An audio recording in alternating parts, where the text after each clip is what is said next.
రోజున పవన్ కళ్యాణ్ గారు ఎప్పుడో చెబుతూ ఉంటారు, మనం ఆంధ్ర రాష్ట్ర భవిష్యత్తు కోసం నిలబడ్డాం, మన కోసం కాదు, మన పదవులు ముఖ్యం కాదు, పేద ప్రజలు ఆంధ్ర రాష్ట్ర భవిష్యత్తు ముఖ్యం అని చెప్పి ఆ రోజున రాక్షస పాలనకి ఎలా చరమగౌతం పాలించారో మనం చూసాం. దేనికంటే ఏ ఒక్క నాయకుడు బయటకు వచ్చిన సందర్భం లేదు. ఆ రోజున మన ఇప్పుడున్న ముఖ్యమంత్రి గారు చంద్రబాబు నాయుడు గారిని ఆ రోజున అంత విచక్షణారహితంగా రాక్షసంగా ఆ రోజున రాజమండ్రి జైల్లో పెడితే అందరూ కూడా ఎక్కడ కూడా ఇది లేని పరిస్థితి. ఆ రోజున నేనున్నాను ఈ రాష్ట్రం కోసం, నేనున్నానని చెప్పి ఆ రోజున ఆయన బయటకు వచ్చి పవన్ కళ్యాణ్ గారు ఆయన ఫ్లైట్ కూడా వస్తూ ఉంటే ఫ్లైట్ కూడా క్యాన్సిల్ చేసిన పరిస్థితి. ఆ రోజున రోడ్డుకి మార్గంలో వస్తూ ఉంటే జగ్గయ్యపేట దగ్గర ఆయన ఆపేసిన పరిస్థితి. అసలు ఎంతమంది జనం ఆ రోజున అర్ధరాత్రి ఆయన యొక్క శక్తిని ఎవరు కూడా ఆపలేని పరిస్థితి. ఆ రోజున నేనున్నాను రాష్ట్రం కోసం అని చెప్పి రాజమండ్రి సెంట్రల్ జైలుకి వచ్చి చంద్రబాబు నాయుడు గారు పరామర్శించి ఎటువంటి ఆంక్షలు లేకుండా ఆంధ్ర రాష్ట్ర భవిష్యత్తు ముఖ్యం, ఇలాంటి మీకే ఇలాంటి పరిస్థితి తప్పనివాడు పేద ప్రజలు ఆంధ్ర రాష్ట్రంలో నివసించే వ్యాపారస్తులు వాళ్ళ పరిస్థితి ఏందని చెప్పి వారు ఆ రోజున పవన్ కళ్యాణ్ గారు సీట్లు పదవులు ముఖ్యం కాదు, నేను పొత్తు పెట్టుకుందామని చెప్పి ఆ రోజున ప్రకటించిన తీరు ఈ రోజున రాష్ట్రంలో కాదు కేంద్రంలో కూడా మన అధికారంలో భాగస్వామ్యమైన పరిస్థితి. ఈ రోజున నిజంగా దీని అంతటికీ పవన్ కళ్యాణ్ గారి యొక్క ఆశయాలకి అనుగుణంగా మీరంతా నిలబడి మీరంతా సపోర్ట్ చేసినందుకు ప్రత్యేకంగా రేపు 4వ తారీఖు ఇప్పుడే హరిప్రసాద్ గారు అనౌన్స్ చేశారు.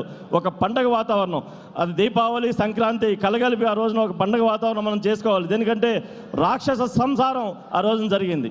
నిజంగా మనం చూసాం ఎన్ని కష్టాలు. ఇక్కడ ఎప్పుడంలో సబ్బెట్టదో పెట్టడం లేదు, మచిలీపట్నంలో పెట్టమంటే పెట్టడం లేదు, తాడేపల్లిగూడెంలో ప్రతి చోట అడుగుడుగున ఆంక్షలే.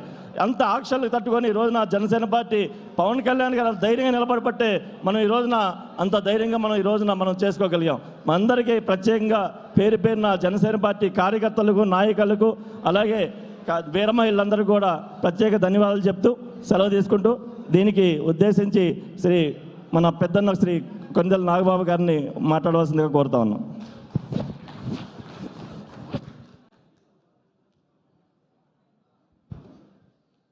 ఎమ్మెల్సీ హరిప్రసాద్ గారికి, మిగిలిన జనసేన నాయకులందరికీ, అలాగే ఇక్కడికి వచ్చేసినటువంటి ప్రతి జన సైనికుడికి, వీర మహిళలకి హృదయపూర్వక నమస్కారాలు. కొన్ని సందర్భాల్లో మాట్లాడే సందర్భాలు ఉంటాయి, ఇది ఏం మాట్లాడాలో కూడా తెలియని సందర్భం. ఎందుకంటే ఇక్కడ వచ్చిన వాళ్ళలో చాలామంది వాళ్ళ కుటుంబ సభ్యుల్ని ప్రమాదవశాత్తు కోల్పోయినందుకు వాళ్ళకి ఈ ఇన్సూరెన్స్ ద్వారా కొంత ఆర్థిక వెసులుబాటు అయితే ఇవ్వగలిగాం, కానీ చనిపోయిన వాళ్ళ కుటుంబ సభ్యులు మేము తేలాం.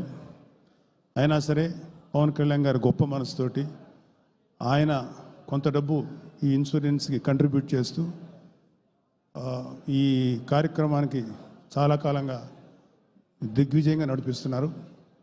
ఈరోజు ఒక 5 కోట్ల రూపాయలు పైగానే ఈ ఇన్సూరెన్స్ చెక్స్ ఇవ్వడం జరిగింది.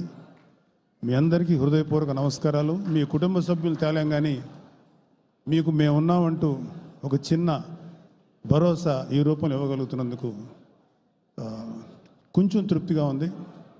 ఏదైనా చనిపోయినటువంటి మీ కుటుంబ సభ్యులకి ఆత్మశాంతి కలగాలని మనస్ఫూర్తిగా కోరుకుంటున్నాను. నమస్తే.